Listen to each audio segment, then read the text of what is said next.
Thank you so much. And అలాగే ప్రసన్న గారు, మీ మాటలో మన బాలయ్య బాబు గారి గురించి. ఇప్పుడు పాట విన్నాం. పాటలో రాంబాబు గారు ఏమి అతిశయోక్తి లేకుండా బాలయ్య క్యారెక్టర్ ఏముందో ఆ క్యారెక్టర్కి తగ్గట్టుగా ఆయన లిరిక్ రాశారు. పాట కూడా ఆయన క్యారెక్టర్ తగ్గట్టుగానే అన్నీ ఆయన నిజ జీవితంలో నిజంగా ఎలా ఉంటారో అవన్నీ కూడా ఇచ్చేసి ఈ పాట అద్భుతంగా చేశారు. దాని అనంతపురం జగన్ ఫ్యాన్స్ అంటే సేవా కార్యక్రమాల్లో ఉండాలి, ఫ్యాన్స్ అంటే హీరోకి ఉపయోగపడే పనులు ఉండాలి, ఫ్యాన్స్ అంటే గొడవల గోల కాదు అనే దగ్గర ఒక అద్భుతమైన ఫ్యాన్గా ఉన్న జగన్ని వాళ్ళ పాట చేయటం ఇది చాలా బ్రహ్మాండంగా ఉంది. దాటితే ఇక లారీ డ్రైవర్లో బాలయ్య గుండెల్లో గోలయ్య అని చెప్పి అక్కడ బాలయ్యని మొదలెట్టాడు మా సమరసింహారెడ్డి కానీ, నరసింహనాయుడు కానీ, రౌడ్ ఇన్స్పెక్టర్ కానీ, అక్కడ బి గోపాల్ గారు స్టార్ట్ చేసిన ఈ బాలయ్య పాట ఇవాళ ప్రపంచవ్యాప్తంగా 5 సంవత్సరాల పిల్లల కాడి నుంచి 105 ఏళ్ల ముసలోళ్ళ వరకు పబ్బులు లేవు, బస్ స్టాండ్ లేవు, రైల్వే స్టేషన్ లేవు. జనరల్గా మాకు శాటిలైట్ లీట్లు రాస్తాం, రైలు బోర్ను, సీ బోర్ను, రోడ్ బోర్ను ఏదో రాస్తాం. ఏ బోర్ను ఇంకా భవిష్యత్తులో పుట్టే బోర్నులో ప్రతి చోట ఆయన పడే పాట జై బాలయ్య. సో అట్లాంటి రేంజ్లో బాలయ్య ఉండి ఇంకోటి గ్లోబల్ లైన్ అని పెట్టారు. గ్లోబల్ లైన్ అంటే నటసింహం. జనరల్గా సింహంకి ఆకలి అయితేనే వేటాడద్ది, కానీ ఈ నటసింహంకి అసలు రిలాక్సే ఉండదు. ఆ వేట వేట వేట వేట వెళ్తానే ఉంటుంది. ఆ వేటకి తగ్గట్టుగా ఎనర్జీ ఇవ్వటానికి ఇదిగో ఇప్పుడు ఇందాక చెప్పారు ఒంగోలియన్స్, గోపీచంద్ మల్లేని, అనిల్ రావుపూడి, వీళ్ళంతా బి గోపాల్ గారు. బి గోపాల్ గారు ఇన్స్పిరేషన్స్తో ఈ ఒంగోలియన్స్ అందరూ కలిపి ఇంకా ఆ వేటని ముందుకు కొనసాగేటట్టుగా కంటిన్యూ చేస్తున్నారు.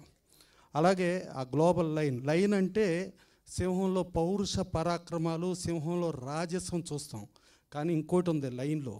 ప్రపంచవ్యాప్తంగా సేవా కార్యక్రమాలు చేయటంలో లయన్స్ క్లబ్ ఫేమస్, దాంట్లో లైన్ ఉంది. అలాంటి లైన్ బాలకృష్ణ గారు.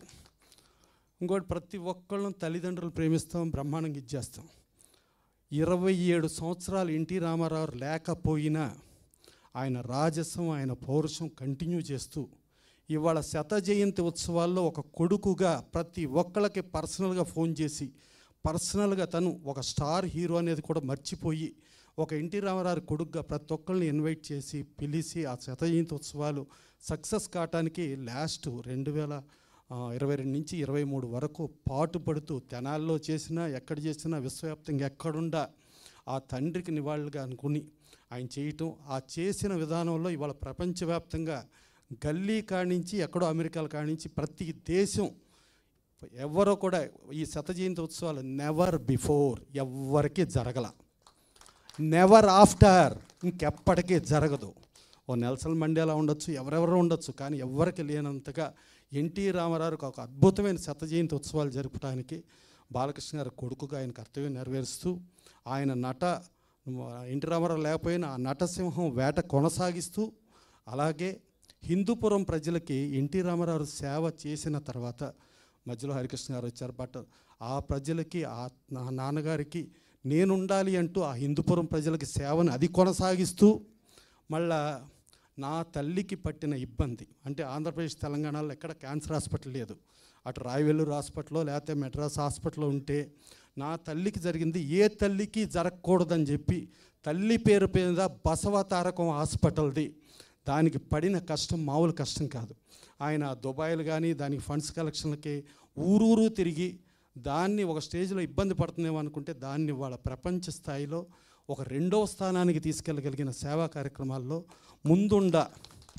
ఆ లయన్స్ క్లబ్ అంటే కోట్లాది మంది ప్రజలు ఉంటారు, కోట్లాది మంది చేస్తారు ఆ లయన్స్ క్లబ్, కానీ ఇక్కడ సేవా కార్యక్రమంలో ఒక్క లైనే ఉంది, అదే గ్లోబల్ లైన్. సో ఇలా చేస్తూ ఉండ బాలకృష్ణ గారు రేపు జూన్ 10న అది చేస్తూ, అలాగే ఆయన బాగా ఫీల్ అయిన ఫిలిమ్స్ ఏమైనా ఉంటే డెఫినెట్గా హిట్ అవుతాయి. ఆయన ఫీల్ అయిన దాంట్లో వీరసింహారెడ్డి నాకు చెప్పారు, ఇదివరకు సమరసింహారెడ్డి కానీ, నరసింహనాయుడు కానీ ఆయన ఫీల్ అయిన ప్రతి సినిమా. ఇక ఆదిత్య 369 అయితే ఎప్పుడు ఆయన కూర్చున్నప్పుడల్లా ఖాళీ దొరికినప్పుడల్లా ఎప్పుడైనా ఆ సినిమా చేయాలని మాట్లాడుతూ ఉంటారు. అది మా శివలింగ కృష్ణప్రసాద్ గారిది. ఇక బి గోపాల్ గారిది చెయ్యాలి. ఇప్పుడు ఇవాళ చూసుకుంటే రేపు జూన్ 10th నరసింహనాయుడు రిలీజ్ చేస్తున్నారు. ఫస్ట్ టైం నరసింహనాయుడు ఎన్ని థియేటర్లు రిలీజ్ అయిందో దానికి 4 రెట్లు ఎక్కువ థియేటర్స్లో ఒక రిపీట్ రన్ ఫిల్మ్ రిలీజ్ అవుతూ ఒక రికార్డు సృష్టించారు. ఇంకోటి అంటే బాలయ్య ఎప్పుడు కూడా ఈ రికార్డులు రివార్డులు అవన్నీ పెద్ద పట్టించుకోడు, ఆయన పని ఆయన చేసుకుంటా పోతూ ఉంటాడు. మొన్న Limca book of world records వాళ్ళు వచ్చి, సార్ ప్రపంచంలో 20 సార్లు డ్యూయల్ రోల్ చేసిన ఏ హీరో లేరు సార్, అది చేసింది ఒక్క బాలకృష్ణ గారు చేశారు సార్, కొంచెం మీరు ఆ టైం ఇప్పిస్తే మేము వచ్చి ఆ Limca book of world records ఆయనకి అందజేస్తామని చెప్పి రికార్డులే ఆయన వెనకమాల పడుతున్నాయి, ఆయన రికార్డులకు టైం ఇవ్వట్లే.